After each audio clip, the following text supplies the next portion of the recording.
Muito bem, meus amigos. Quem fala é o Thiago, do canal Que Importa. Muito obrigado por estar apreciando esse áudio. E nesse áudio eu gostaria de falar com vocês um pouco sobre a segregação racial por intermédio de um texto, tá certo? Uma segregação racial que aconteceu nos Estados Unidos da América. Vamos aprender um pouco sobre o que significou esta segregação racial e o que nós podemos aprender com esse movimento.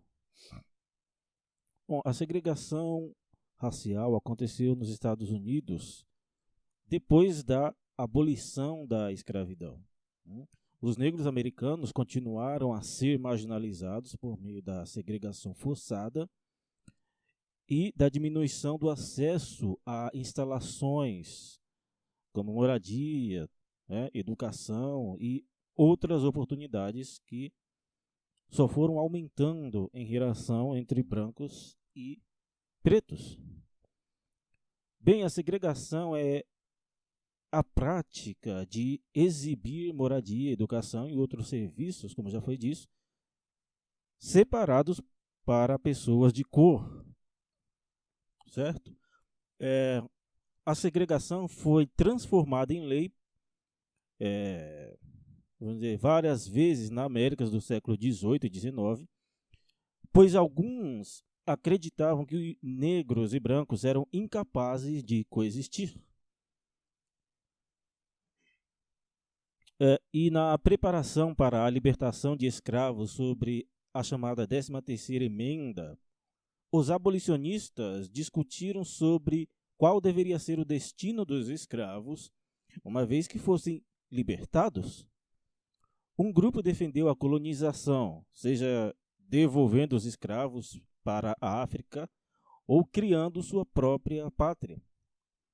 Já em 1862, o presidente chamado Abraham Lincoln recolheu os países ex-escravos do Haiti e da Libéria, na esperança de abrir canais para a colonização, com o Congresso alocando $600 mil para ajudar.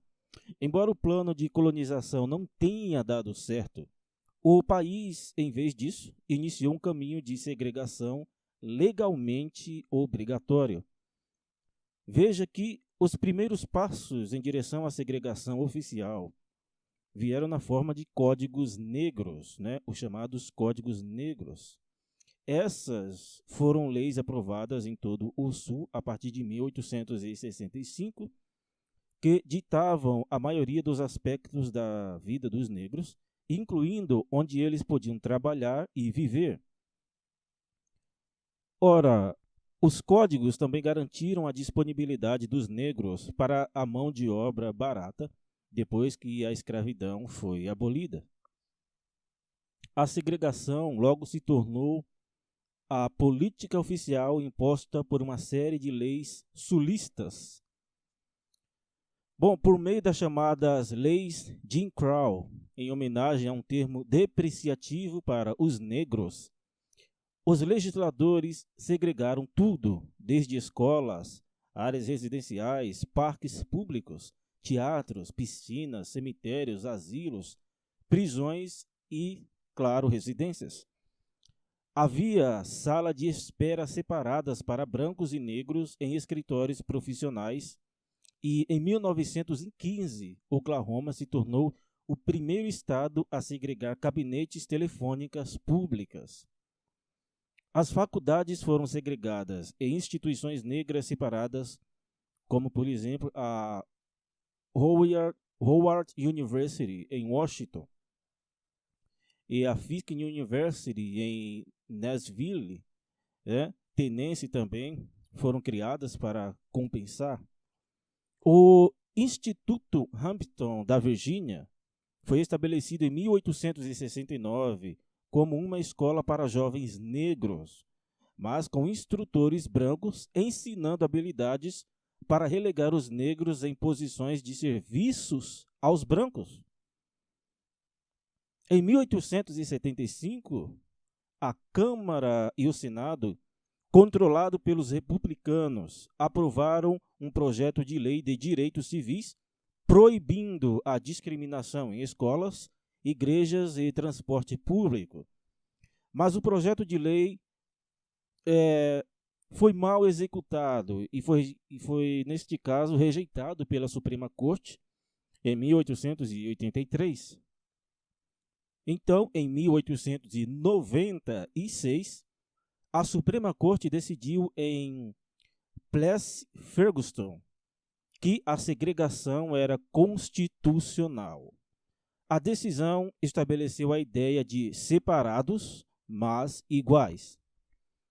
O caso envolveu um homem mestiço que foi forçado a sentar-se no vagão de trem, designado por preto sob a lei de carros separado lá da Louisiana.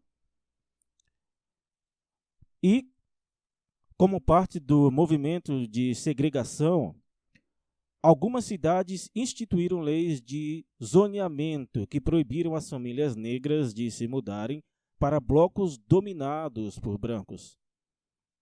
Em 1917, como parte da Putnam-Wiley, a Suprema Corte considerou esse zoneamento inconstitucional porque interferia nos direitos de propriedade dos proprietários.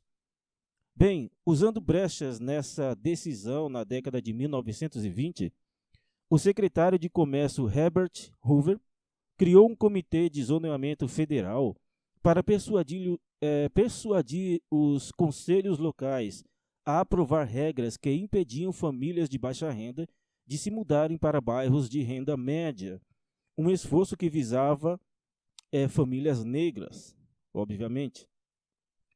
Richmond, na Virgínia, decretou que as pessoas seriam proibidas de residir em qualquer quarteirão onde não pudessem legalmente se casar com a maioria dos residentes. Bom, durante a Grande Migração, a chamada Grande Migração, um período entre 1916 e 1970, note bem, 6 milhões de afro-americanos deixaram o Sul. Um grande número se mudou para o Nordeste e relatou discriminação e segregação semelhantes às que experimentaram no Sul. Ainda na década de 1940, ainda era possível encontrar placas que diziam o seguinte: somente para brancos. E essas placas estavam nas empresas do Norte. Quer dizer, naquelas empresas, os serviços eram apenas para brancos. Bom, existiam escolas e bairros segregados e, mesmo depois da Segunda Guerra Mundial, ativistas negros relataram reações hostis quando os negros tentaram se mudar para bairros de brancos. A partir da década de 1930, o Federal Home Loan Bank Board e a Home Owners Loan Corporation conspiraram para criar mapas com áreas marcadas consideradas de risco ruim para hipotecas em uma prática conhecida como linha vermelha. Bom, por que fizeram isso? As áreas marcadas em vermelho, como, entre aspas, perigosas, normalmente continham bairros negros. Esse tipo de mapeamento concentrou a pobreza, porque os residentes, em sua maioria negros, em bairros marcados em vermelho, não tinham acesso ou apenas acessavam empréstimos que eram muito caros. A prática só começou a terminar na década de 1970. Então, em 2008, um sistema de linha vermelha reversa que estendeu créditos em condições injustas com empréstimos subprime, criou uma taxa mais alta de execução hipotecária em bairros negros durante a crise imobiliária. Em 1948, meus amigos, a Suprema Corte determinou que uma família negra tinha direito de se mudar para sua casa recém-adquirida em um bairro tranquilo em St. Louis, apesar de um pacto datado de 1911 que impedia o uso da propriedade na área por qualquer pessoa que não seja da raça caucasiana. Em Shirley Kramer, Shirley Kramer, os advogados da Associação Nacional para o Avanço das Pessoas de Cor, liderada por Thurgood Marshall, argumentaram que permitir tais acordos imobiliários apenas para brancos não era apenas moralmente errado, mas estrategicamente equivocado em uma época em que o país estava tentando promover uma agenda unificada e antissoviética sob o presidente Harry Truman. Atividades de direitos civis viram o caso histórico como um exemplo de começar a armadilha indevidas de segregação no nível agora federal. Mas, embora a Suprema Corte tenha decidido que pactos somente com brancos não eram aplicáveis, o campo de jogo imobiliário dificilmente foi nivelado. A Lei da Habitação de 1949 foi proposta por Truman para resolver uma falta de habitação causada por soldados que voltaram da Segunda Guerra Mundial. A lei subsidiava moradias, apenas para brancos, estipulando inclusive que famílias negras não podiam comprar as casas mesmo para revenda. O programa resultou efetivamente no financiamento do governo da fuga de brancos das cidades. Uma das mais notórias das comunidades exclusivamente brancas criadas pelo Housing Act foi Levittown, Nova York, construída em 1949 e seguida por outras Levittowns em diferentes locais. Ora, um parecer posterior entregou a tomada de decisões aos tribunais locais, o que permitiu que alguns distritos desafiassem a desagregação escolar. Isso levou a um confronto entre Little Rock, Arkansas, em 1957, quando o presidente Dwight Eisenhower enviou tropas federais para garantir que 9 estudantes negros entrassem no ensino médio depois que o governador do Arkansas, chamado Orval Faubus, convocou a Guarda Nacional para bloqueá-los. Quando Rosa Parks foi presa em 1955, após se recusar a ceder seu assento num ônibus a um homem que era branco em Montgomery, Alabama, o movimento pelos direitos civis começou de forma séria. Por meio dos esforços de organizadores como o Dr. Martin Luther King Jr. e dos protestos resultantes, a Lei dos Direitos Civis foi então assinada em 1964, proibindo a discriminação, embora a desagregação fosse um processo lento, especialmente nas escolas. Bom, um dos piores incidentes de anti-integração aconteceu em 1974. A violência estourou em Boston quando, para resolver os problemas de segregação escolar da cidade, os tribunais determinaram um sistema de ônibus que transportava estudantes negros, predominantemente de Roxbury, para escolas do South Boston e vice-versa. O Estado aprovou a Lei de Eliminação do Equilíbrio Racial em 1965, mas ela foi detida em tribunal pela oposição católica irlandesa.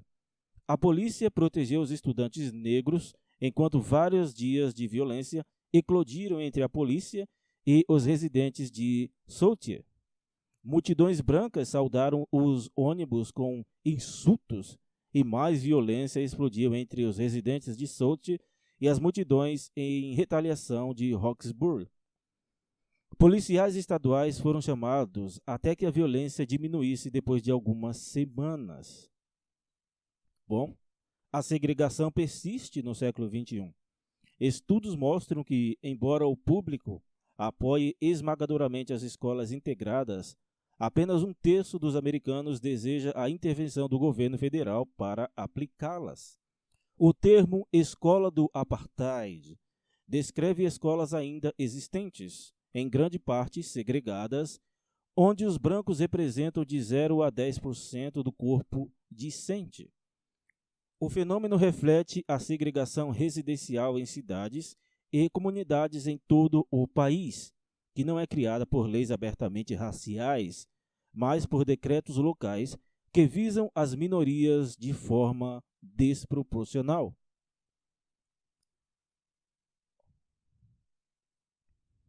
Muito bem, meus irmãos. Então, como nós vemos aí, ou como nós vimos, né, a segregação racial aconteceu nos Estados Unidos logo após, veja bem, da libertação dos escravos, né, a libertação dos negros. Agora é o seguinte, faz uma pergunta, né, para onde os negros irão depois dessa chamada libertação, né? Porque não é só uma libertação, porque uma vez que os negros foram libertos, e isso aconteceu no Brasil também, eles têm que ter para onde ir, têm que ter onde trabalhar, educar os seus filhos, né? Ter moradia e ter uma vida digna. Só que já existia um problema antes, que era a escravidão. E agora, com esses negros soltos, né? Com esses negros libertos, o racismo não acabou por causa disso. Uma coisa significa negros libertos. Outra coisa significaria,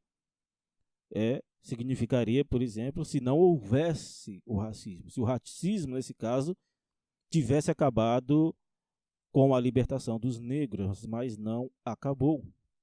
Os negros não tinham muito bem para onde ir, não tinham casas, não tinham um emprego, né?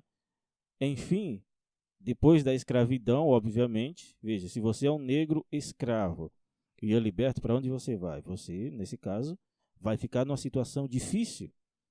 E esse racismo que existe até hoje, o século XXI, ele durou, né, essa segregação que começou no século XIX, durou até 1960 ou mais, né, só para vocês terem uma ideia. Essa separação entre negros e brancos, leis, né, a lei de Jim Crow foi criada aí, como nós vimos, para separar os negros dos brancos, né? Banheiro para negro, banheiro para branco, ônibus apenas para negros, escolas apenas para negros, e nesse caso ainda tinha que ser ensinado por brancos, né? A pia era para um negro, mas tinha uma melhor ainda que era separada e era para o branco, né? Situações difíceis que os negros passaram, como por exemplo ter que dar o seu lugar no ônibus para um branco, se um branco tivesse no ônibus e não tivesse onde sentar. E isso causava confusões, ou causou confusões no passado, né? Mas enfim, o racismo hoje ainda continua. Um racismo que foi criado principalmente a partir das colonizações, né, em que a elite branca ia colonizar a África, né? Nós vemos o caso aqui também no Brasil, quando eles trouxeram os negros para o Brasil, a partir dessa colonização, deste capitalismo também, né? Já na época do capitalismo. Enfim, veja que a partir deste momento da criação deste racismo, especificamente, né, esse forte racismo contra os negros, ele, uma vez começado, não acabou, apesar da libertação dos negros, né, pelos seus senhores. Mas, enfim, o que nós podemos aprender com esse tipo de história, né? Eu acredito que todo ser humano deve ser respeitado, independente da sua cor, independente do seu país, né? Independente vamos dizer, sim, qualquer ser humano tem que ser respeitado, né? Ou melhor, todo ser humano tem que ser respeitado e só assim, com respeito, nós teremos um mundo melhor. O respeito do branco pelo preto, do preto pelo branco, pelo índio, né? O modo de vida de cada um, o respeito às mulheres, não é verdade? Só com respeito nós podemos melhorar a vida na sociedade. Mas enquanto essa falta de respeito, seja por causa, seja pelo fato da pessoa pertencer a uma nação diferente ou porque a pessoa tem uma cor diferente, enquanto isso perdurar, né, a nossa sociedade vai continuar tendo esses problemas, essas desigualdades, né? Esse racismo gerou muitas desigualdades ao longo da história até hoje. A origem das favelas, por exemplo, né, vem do fato de haver esse racismo também. As profissões, na verdade, vamos dizer, a oportunidade de estudos, né, e tantas outras coisas que só vão poder ser melhoradas quando o ser humano se conscientizar de que todos nós, independente de cor, independente de raça, somos iguais. Isto é, nós somos seres humanos. Temos as nossas cores, temos as nossas diferenças, temos as nossas habilidades, mas somos todos seres humanos e nós devemos nos atentar para isso, para que o mundo seja um mundo melhor. Não é verdade? Então é isso. Você pode pesquisar mais sobre a segregação racial que aconteceu nos Estados Unidos e aprender um pouco mais sobre esse movimento que foi tão feio que aconteceu é, logo após a escravidão dos Estados Unidos, né? Logo após os negros serem soltos ou serem libertos, né? Entre aspas, lá da escravidão nos Estados Unidos, tá certo? É isso aí. Até a próxima. Muito obrigado. Tchau.